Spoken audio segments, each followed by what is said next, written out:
Doctor Govind केसीको घर छैन, नेपाल देश नै उहाँका लागि घर हो। यहाँहरू जान्नुहुन्छ कि डाक्टर गोविन्द केसीको परिवार छैन, उहाँको परिवारको सदस्य हामीहरू।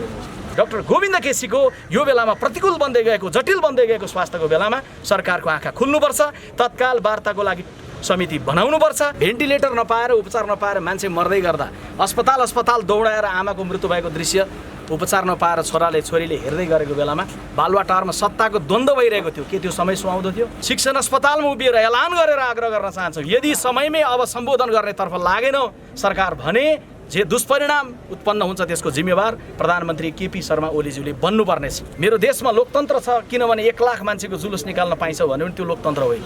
लोकतन्त्र भनेको केवल एकजना अदाना नागरिकले मलाई अन्याय भएको छ, मेरो आवाज सुन भन्दा राज्यले सुन्छ भने त्यो लोकतन्त्र हुन्छ। डाक्टर साहबको समर्थनमा बाहिर आउन सक्ने, आन्दोलनमा जान सक्ने अवस्था पनि एकदम कमजोर भएको छ। तेस्रो, सरकार सुतेको मात्रै होइन कि निदाएको चिर निन्द्रामा छ। तेस्रो र चौथो, त्योभन्दा पनि महत्त्वपूर्ण कुरा, डाक्टर साहबको आफ्नै जीवन र यो मुलुकलाई डाक्टर साहबले गरेको योगदान चाहिँ अझै बेसी आवश्यक छ र यो नागरिकहरूको आवाज डाक्टर साहबले सुनिदिनुपर्छ भन्ने हाम्रो अनुरोध हो र हामीले आफ्ना भावनाहरू राख्नका लागि हामी यहाँ आएका छौँ। अनि यसैमा म थपिदिउँ, यो विषयमा डाक्टर साहब हामीलाई तपाईँको प्रति शुभेच्छा, सद्भाव र तपाईँले उठाउनु भएको मागको समर्थन गर्दै यो जुन अनुरोध छ त्यो अनुरोधमा समर्थन जनाउनेमा 97 वर्षको एकजना उहाँहरू सक्नु भएको 97 वर्षको एकजना पूर्व मेजर त्रिलोकसिंह थापा छेत्री अहिले पनि उहाँ यस्ता मुद्दाहरूमा आवाज उठाउनुहुन्छ। भैरव विशालजी हुनुहुन्छ। यसरी विभिन्न व्यक्तिहरूले तपाईँप्रति सद्भाव र तपाईँको त्यो उठाउनु भएको कुरामा ऐक्यबद्धता जनाएर तपाईँसँग अनुरोध गरिदिनुको लागि भन्नुभएको छ। त्यो पनि तपाईँको समस्या हुन्छ।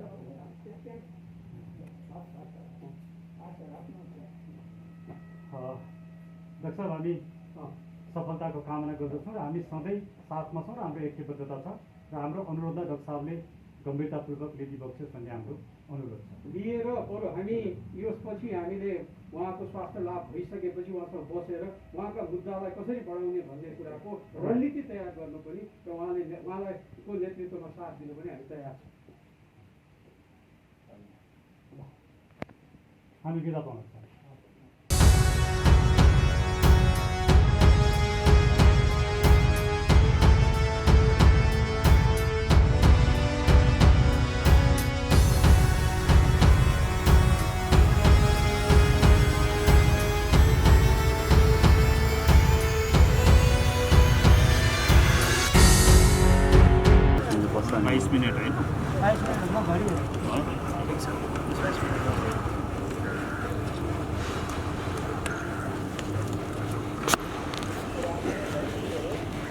सर, हजुरहरू विशेष गरी हस्पिटलको अगाडि यसरी आउँछन् किन बस्नु?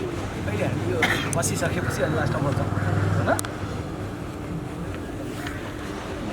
हामी चाहिँ आज उहाँको 22औं दिन पनि हो, त्यस कारण 20-22 मिनट जति बस्छौँ। त्यस पछाडि कारबाही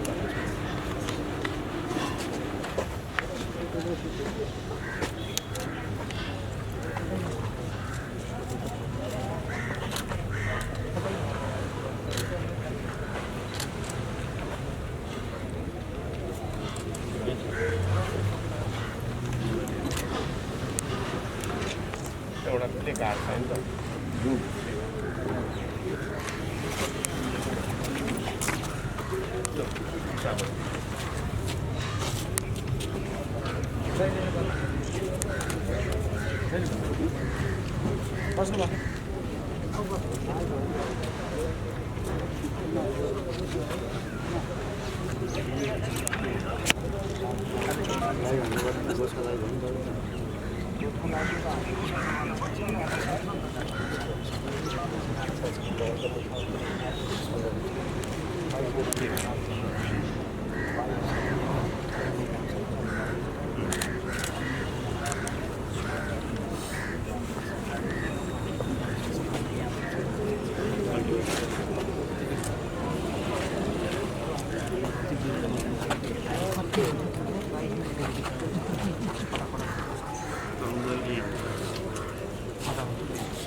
Gracias.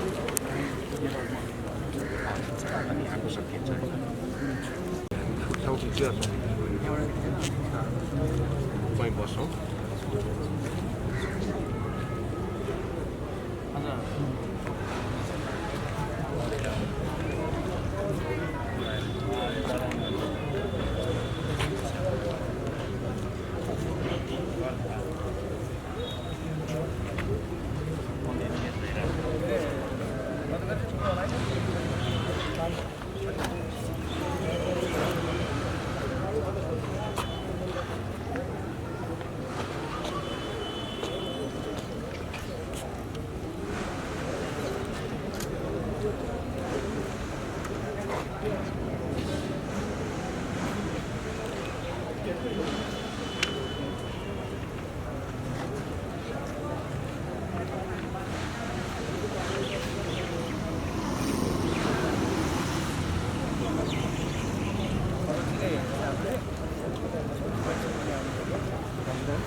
र हामी देख्न सक्छौँ अहिले शिक्षण अस्पतालको दृश्य हो।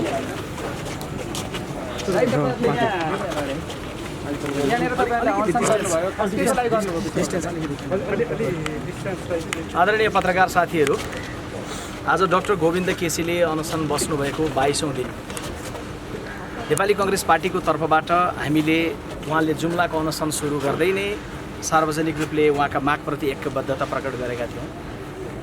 उहाँ काठमाडौँ आउनु भए पछाडि जबरजस्त ढङ्गले दुर्व्यवहारपूर्ण व्यवहार गर्दै ट्रमा सेन्टरमा लगिएको बेलामा पनि नेपाली कांग्रेस पार्टीको तर्फबाट हामीले त्यो दुर्व्यवहारको विरोध गर्दै यथाशीघ्र उहाँको माग पुरा गर्नलाई सरकारलाई सार्वजनिक रूपले अपिल र आग्रह गरेका थियौँ। नेपाली कांग्रेस पार्टीका सभापति शेरबहादुर देउवाले हिजो एक वक्तव्य जारी गरेर उहाँको मागप्रति थप एकबद्धता प्रकट गर्दै सरकारलाई, सम्माननीय प्रधानमन्त्रीलाई सार्वजनिक रूपमा अपिल गर्दै तत्काल वार्ता गर्न, उहाँको जीवन रक्षा गर्न र माग पुरा गर्न अपिल गर्नुभएको छ। आज हामी नेपाली कांग्रेस पार्टीको सूचना सञ्चार तथा प्रचार विभागको टोली यहाँ उपस्थित छौँ। केवल सूचना सञ्चार तथा प्रचार विभागको तर्फबाट मात्रै होइन, नेपाली कांग्रेस पार्टी सिङ्गो केन्द्रीय कार्य समिति र देशभरिको नेपाली कांग्रेस पार्टी परिवारको तर्फबाट हामी एकबद्धता प्रकट गर्न उपस्थित भएका छौँ। र हामी एकबद्धता प्रकट गरिरहँदै गर्दा केवल नेपाली कांग्रेस पार्टीको तर्फबाट होइन, डाक्टर गोविन्द केसीले राख्नुभएका मागले जुन सामान्य जीवन बिताइरहेका नेपाली नागरिकलाई छोइरहेको छ, जसको आवाजलाई उहाँले मुखरित गर्नुभएको छ, ती सबैको तर्फबाट हामी एकबद्धता प्रकट गर्नलाई उपस्थित भएका छौँ। यहाँहरू जान्नुहुन्छ, डाक्टर गोविन्द केसीको घर छैन, नेपाल देश नै उहाँका लागि घर हो। यहाँहरू जान्नुहुन्छ कि डाक्टर गोविन्द केसीको परिवार छैन, उहाँको परिवारको सदस्य हामीहरू हो। एउटा निष्काम कर्मयोगीले माग राखेर अनसन बसेको 22 दिन पुग्दै गर्दाखेरि पनि सरकारले संवादसम्म सुरु गर्दैन भने त्यसले पुष्टि गर्छ कि लोकतान्त्रिक आवरणभित्र एउटा कम्युनिस्ट तन्त्र चाहिँ जागृत भइरहेको छ। एउटा अधिनायक आकाङ्क्षा भएको सरकारले मागलाई सुनवाई गरिरहेको छैन। त्यसैले आज हामी सरकारलाई मागको सुनवाई गर्नका लागि तत्काल वार्ता कमिटी गठन गरेर माग पुरा गर्ने प्रक्रिया सुरु गर्नलाई अपिल गर्न आएका छौँ। सरकारले 18 दिनमा बोल्यो। उहाँले अनसन बसेको 18 दिनका दिन बोल्दै गर्दाखेरि सरकारको धारणा आयो कि यो अहिलेको अनसन समय सुहाउँदो छैन। समय सुहाउँदो त्यसो भए के छ? शम्भु सदाहरू छटपटाएर उपचार नपाउँदै गर्दा, खाडीमा बसेका नागरिकले देश फर्किन नपाउँदै गर्दा, भेन्टिलेटर नपाएर उपचार नपाएर मान्छे मर्दै गर्दा, अस्पताल दौडाएर आमाको मृत्यु भएको दृश्य उपचार नपाएर छोरीले हेर्दै गरेको बेलामा बालुवाटारमा सत्ताको द्वन्द्व भइरहेको थियो। के त्यो समय सुहाउँदो थियो? डाक्टर गोविन्द केसीले राख्नुभएका मागहरू मध्येमा भ्रष्टाचारका अनेक प्रकरणहरूलाई उद्धृत गरेर कारबाही गरिनुपर्छ भन्नुभयो। स्वास्थ्य सामग्रीको खरिद गर्दै गर्दासम्म भ्रष्टाचार गरियो र कात्रोमासम्म भ्रष्टाचार भनेर आवाज उठ्यो। के त्यो समय सुहाउँदो थियो? दलहरूको विभाजन गर्नका लागि अध्यादेश यस बीचमा जारी भयो। संवैधानिक परिषदलाई पङ्गु बनाउने गरी अध्यादेश जारी भयो। एउटा सांसदलाई जनकपुरबाट अपहरण गरेर लिएर आउने खालको घटना भयो। के त्यो समय सुहाउँदो थियो? त्यसैले नेपाली कांग्रेस पार्टीले अपिल र आग्रह हामीले गर्न चाहेका छौँ कि समय सुहाउँदो भनेर उहाँले उठाउनुभएका मुद्दाहरूलाई सम्बोधन गरेर जानेको कर्तव्यले चाहिँ समय सुहाउँदो लोकतान्त्रिक संस्कृति, लोकतान्त्रिक चरित्र सरकारले प्रस्तुत गर्न पाउँदछ। त्यसैले सम्माननीय प्रधानमन्त्रीजीलाई अपिल हामी गर्दछौँ। नेपाली कांग्रेस पार्टीको तर्फबाट आज शिक्षण अस्पतालमा उभिएर ऐलान गरेर आग्रह गर्न चाहन्छौँ, यदि समयमै अब सम्बोधन गर्नेतर्फ लागेन सरकार भने जे दुष्परिणाम उत्पन्न हुन्छ त्यसको जिम्मेवार प्रधानमन्त्री केपी शर्मा ओलीज्यूले बन्नुपर्नेछ।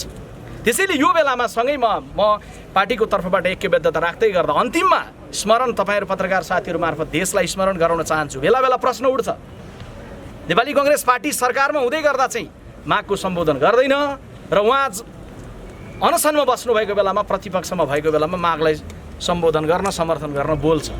यसबारेमा मैले के प्रश्न मिडियाका साथीहरू मार्फत भने 46 सालको परिवर्तन पछाडि नेपाली कांग्रेस पार्टीको नीति र नेतृत्वमा चिकित्सा शिक्षाको विस्तार भयो, दर्जनौं मेडिकल कलेजहरू खुले। स्वाभाविक छ सन्तानको संख्या वृद्धि भएपछि समस्याको संख्या पनि आकार पनि बढेर गयो। डाक्टर केसी अनसन बस्नुभयो, उहाँको अनसनलाई सुनवाई गर्दै नेपाली कांग्रेस पार्टीले उहाँका कतिपय मागहरू सुरुवातको दिनहरूमा पुरा गर्दै गयो। सुशील कोइराला जुन बेला प्रधानमन्त्री हुनुहुन्थ्यो उहाँले डाक्टर केदार भक्तमाथि उहाँको संयोजकत्वमा उच्च स्तरीय कार्यदल बनाउनु भयो चिकित्सा शिक्षा सुधारका लागि र त्यो कार्यदलबाट प्राप्त भएको सुझाव बमोजिम विद्यार्थीहरूले अचाकलै तिर्दै गरेको शुल्कलाई एउटा निश्चित मापदण्डमा लिएर आइयो। जुन बेलामा शेरबहादुर देउवा प्रधानमन्त्री हुनुहुन्थ्यो मुलुकको 2074 सालमा कार्तिकको महिनामा चिकित्सा शिक्षा सुधार सम्बन्धी अध्यादेश 2074 लाई जारी गरियो। त्यही अध्यादेश जारी गर्दै गर्दा महत्त्वपूर्ण 3टा मागहरू डाक्टर गोविन्द केसीको त्यसबेला पुरा गरियो। 75% छात्रवृत्ति स्नातक तहमा पाउनुपर्ने आम नेपाली जनताका छोराछोरीले स्नातक तह अथवा डाक्टर बन्न पाउने सपना पुरा गरून् झुपडीमा रहेका बच्चाबच्चीहरूले बाबुआमाका छोराछोरीले भनेर शेरबहादुर देउवाको नेतृत्वमा रहेको सरकारले ल्याएको अध्यादेशमा 75% छात्रवृत्तिको व्यवस्था गरियो। 10 वर्षसम्म काठमाडौँमा मेडिकल कलेजहरू पुग्यो भनेर व्यवस्थापन पनि त्यो अध्यादेशमा गरियो। एउटा विश्वविद्यालयले 5 वटालाई मात्रै सम्बोधन दिन पाउने मेडिकल कलेजलाई भन्ने व्यवस्थापन पनि त्यसमा गरियो। तर त्यो सबै कुरालाई उल्ट्याएको परिणाम डाक्टर गोविन्द केसीले फेरि त्यसबेला अनसन गर्नुभयो। त्यसैले नेपाली कांग्रेस पार्टीले त्यो बेलामा जे गरेको थियो त्यो गरेको कुरालाई स्मरण गराउँदै त्यसबेला गरिएका कुरालाई नउल्ट्याएको भए आज यो समस्या आउँदैन थियो भन्ने कुरालाई स्मरण गराउँदै हामी अपिल र आग्रह गर्न चाहन्छौँ। आज शिक्षण अस्पतालमा डाक्टर गोविन्द केसीज्यूलाई गएर निष्काम कर्मयोगीलाई भेटिसकेर आएर नेपाली कांग्रेस पार्टीको तर्फबाट हात जोडेर सरकारलाई अपिल र आग्रह गर्न चाहन्छौँ। सम्माननीय प्रधानमन्त्रीज्यू, हिजो नेपाली कांग्रेसको पालामा भएका जे सन्धि र सम्झौताहरू थिए डाक्टर केसीसँग तिनीलाई पालना गर्नुहोस्। पालना गर्नुहुन्न भने औँला ठड्याएर फेरि अपिल र आग्रह गर्न चाहन्छौँ हामी कि स्वयं तपाईँकै अग्रसरतामा 2075 सालको साउन महिनामा जे सम्झौता गरिएको थियो डाक्टर केसीलाई के त्यो सम्झौता केवल कागजको खोस्टो मात्रै थियो? मुलुकको प्रधानमन्त्रीले गरेको साउनको सम्झौतालाई मागमा नउल्ट्याइएको भए आज यो जटिलता आउँदैन थियो। त्यसैले डाक्टर केसीलाई चुनौती दिने असुहाउँदो माग भयो भनेर भन्ने अनि हिजो कुनै बेला प्रधानमन्त्रीले भनेको वाक्य सम्झिँदै गर्दाखेरि छोडेर आउनुहोस् चिकित्सा क्षेत्र र आउनुहोस् राजनीतिमा भन्ने जस्तो अभिव्यक्ति र लोकतन्त्रको सौन्दर्यलाई अभिव्यक्त गर्दैन।